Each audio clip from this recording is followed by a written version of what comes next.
So I've got a 45-minute lunch break, and that is starting right now. I have my lunch, and I'm going to try to write a horror story in that time. Here are the ground rules. It can be no more than 500 words, no less than 300. These are kind of arbitrary word counts just based off of my own idea of how fast I can write. We're going to see how far off I actually am. It goes without saying, no AI, not in the ideas, not in the writing, nothing. Let's do this. Let me take a bite of food. I picked the spiciest ramen for some reason to do this. This is just what we had in the pantry. I'm probably going to regret that. So this is future me sliding in here real quick. I did this exercise last week. And actually today, during my lunch break, I spent some time revising this story. So if you want to see what this story looks like after a little bit of polishing, you can skip to the end. It's still not great, but it is, I'll say, marginally better than what you're about to see. I have a Google Docs full of ideas for stories, and I wrote one down the other day. It's Banjo Man. That is the gist of the whole idea. Just a creepy guy playing a banjo, and I had a specific image in my head of like in finger picking, and I think with some banjo players, they'll often grow out their fingernails to help them with their playing. And I just had an image of some creepy guy playing a banjo and him chipping his fingernails as he was playing. That literally is the whole idea. So I'm going to use that as a starting point, and we'll see how this goes. Oh my gosh, this already sucks. This already sucks. I don't know. I'm imagining some kid named Bruce out in the sticks, coming back home from like a hoedown or something. All right, this is trash. We're gonna keep going though. Okay, I'm imagining like, all right, a kid walking home from this like barnyard type of dance. There was maybe a girl there that he really wanted to dance with, but he couldn't. I'm imagining this very like hillbilly sort of a style of story. So I'm trying to set it in that world. This is scary. Okay. All right. We're going to keep going. We're going to keep going. I agreed to do this, so I'm going to keep going. All right. I don't know yet exactly how the Banjo Man is going to tie into this. Oh my gosh. We're at 7 minutes. All right, so I'm just imagining this moody kid. He's walking home from a dance. He's just had his heart broken. Okay, let's keep going. Bruce is not a good hillbilly name. I'm going to change that, but not right now. All night, Bruce watched them dance from one end of the barn to the next. Their cheeks flushed. I want to say like their hands never parted, but in a way that makes sense. Okay. All right. We need to introduce Banjo Man here. That's a crappy sentence, but we're going to keep going. Maybelline, is that the character from Arrested Development? Ick on the cheek. Cheek by the creek. Oh, this sucks so bad. Oh my gosh. All right. Let me just check my word count here. How do I do that? Okay, down here, we're at 115 words.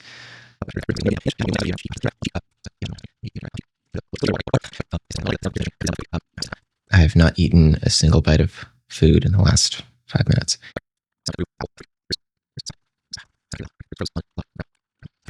Who's there? He said generically.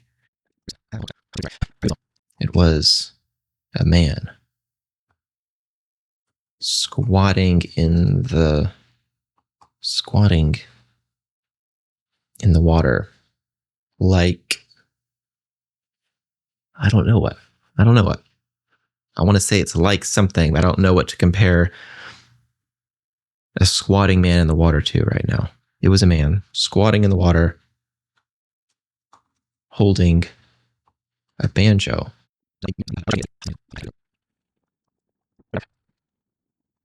The man plucked another string. All right, what does this guy say?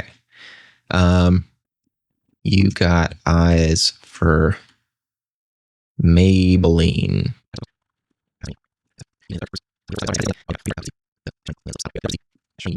Already, there's a big problem of like he's noticing very fine details, but it's dark. Like he thought it was a boulder at first. So how is he able to tell that this guy has cracked fingernails? I don't know. Let's keep going. I want him to make some kind of like a wager, like a sell your soul to the devil kind of thing in exchange for Maybelline's love. That feels really cliche. Maybe we just go with it for now, though. Dang, this is hard. Oh, this is so hard.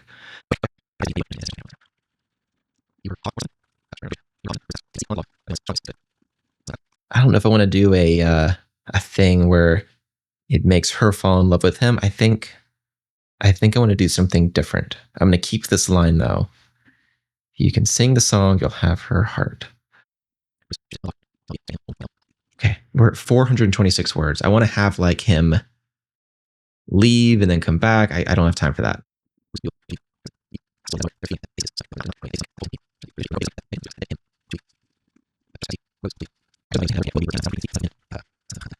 Oh, also, we're at 528 words. We are going to have to shave some stuff off, and we have 8 minutes left.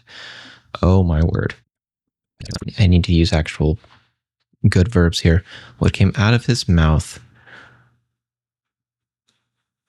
was the babbling of the creek beneath his feet, the snorts of a hog as its throat is cut.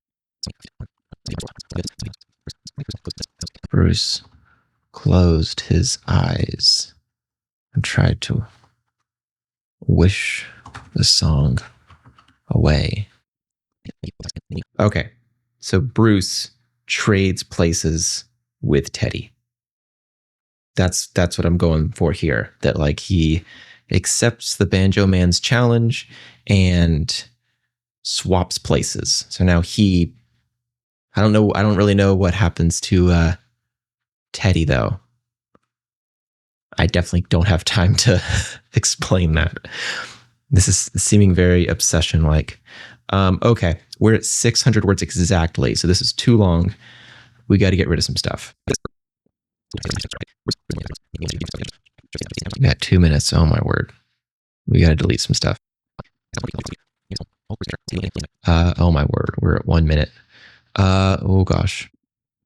Oh, I'm not going to be able to do this. I got to just get rid of something. I don't know what to cut. I really don't know what to cut. Oh, we're out of time. We're at 524 words. Okay. Technically, I think I failed this challenge. I was not able to get it under 500 words, but for the sake of just seeing this through, I'm going to continue to cut until I can get this to 500 words, and then we're going to see what this thing looks like in its definitely not good final form. We're at 498 words. This is the very, very rough draft, just under 500 words of a very basic idea. Bruce walked home from the dance alone. He'd been looking forward to the dance for the past 3 months. Maybelline said she'd be there, and she'd even promised him the first dance. That was before Teddy Nevin showed his face in town just last week and stole her heart. All night, Bruce had watched them dance from one end of the barn to the next, their cheeks flushed, their eyes never leaving each other's. As he balanced across the fallen tree that crossed the creek near his home, all Bruce could picture was Teddy and Maybelline still dancing into the night. A sound cut through the babble of the creek. Bruce froze and looked around.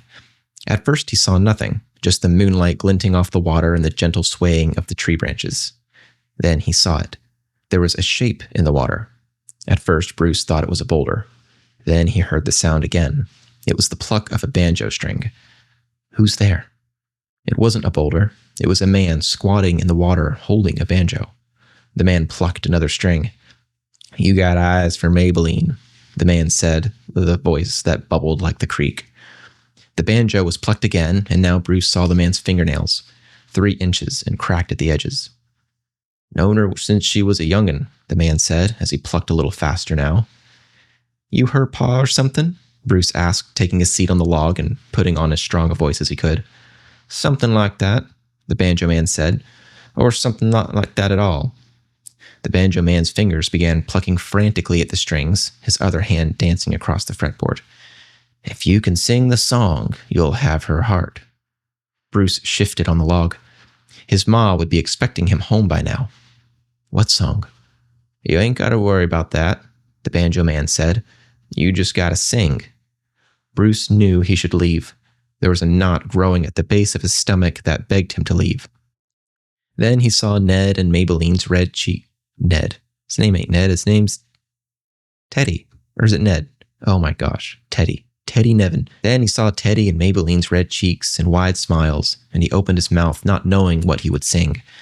But that didn't matter. The words came anyway. Only it wasn't words. What came out of his mouth was the babbling of the creek beneath his feet, the snorts of a hog as its throat is cut, the stomping of feet on a barn's floorboards. Bruce wanted to close his lips, but the sounds kept coming. Now the sounds were words, but it wasn't his tongue that was uttering them. It was Teddy's. No. I'm going to get rid of that. But it wasn't his tongue that was uttering them. Bruce closed his eyes and tried to wish the song away. And he did. When he opened his eyes again, Maybelline was staring back at him, her green eyes staring into his. In the reflection of her eyes, he saw Teddy Nevin staring back at him. Okay, I say staring way too many times there. Bruce closed his eyes and tried to wish the song away, and he did. When he opened his eyes again, Maybelline was staring back at him. In the reflection of her green eyes, he saw Teddy Nevin, grinning like a fool. So that was my attempt at this exercise, and I'm going to share my revised version in just a minute.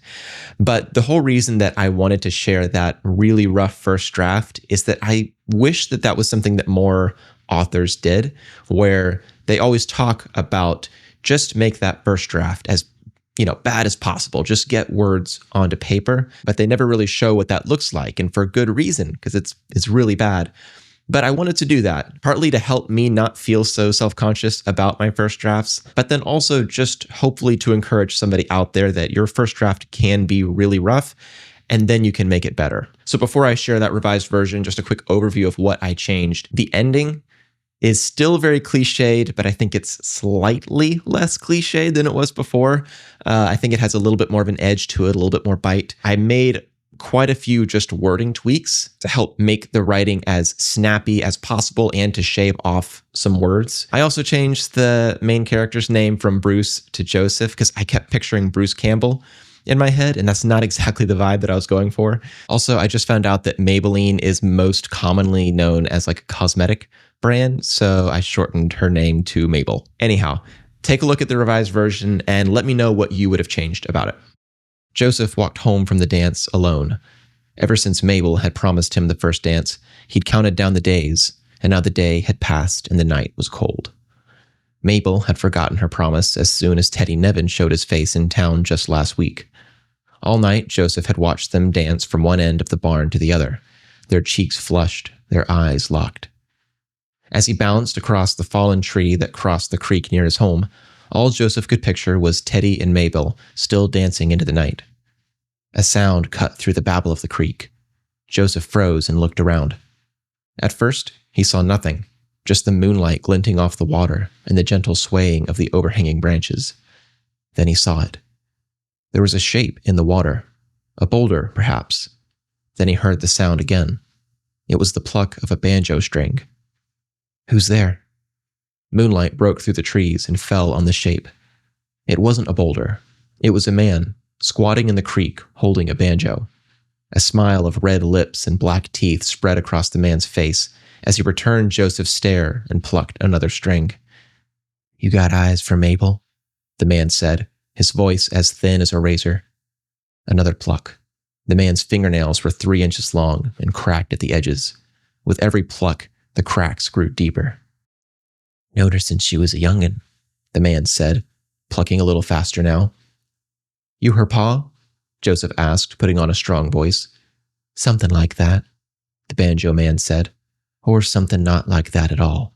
The banjo man's fingers began plucking frantically at the strings, his other hand dancing across the fretboard.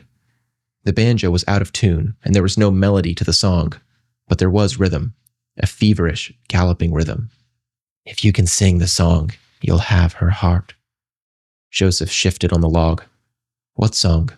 Don't worry about that, the banjo man said. You just gotta sing. Joseph knew he should leave. The growing knot at the base of his stomach begged him to leave. Then he saw Teddy and Mabel's red cheeks and stupid smiles. Joseph opened his mouth, not knowing what he would sing, but that didn't matter. The words came anyway. Only they weren't words. What came out of his mouth was the groaning of a barn door, the stomping of bare feet on plywood floors, the snorts of a hog as its throat is cut. He tried to close his lips, but the sounds kept coming, and the banjo man only played louder, his fingernails chipping against the strings like wood shavings. Joseph closed his eyes, tried to wish the song away. And he did. When Joseph opened his eyes, the banjo man was gone, and he'd won Maybelle's heart. It thumped in his hands with a dancing, joyful rhythm. So that's the revised version. It came in at exactly 500 words, and I know that if I sat down for another hour or two, there are probably many more changes that I'd want to make. What I find with stories that are this short, like 500 words or below, is that it's much less about crafting a complex story or deep characters, and it's much more similar to crafting a joke. You're really just creating one scene with a strong punchline. And if you can nail that punchline, then you can sell a lot of the other elements of the story. So I think if I was to go back to this story and work on it some more, I think it would be all about building up to that final image, that punchline, if you will, of a really dark, ugly joke. But I think I'm probably going to set this one in a drawer for now, maybe come back to it at a later time. Let me know in the comments if there's anything else that you would tweak to that story, or if you decide to sit down during your own lunch break and give this exercise a try. Let me know, and thanks for watching.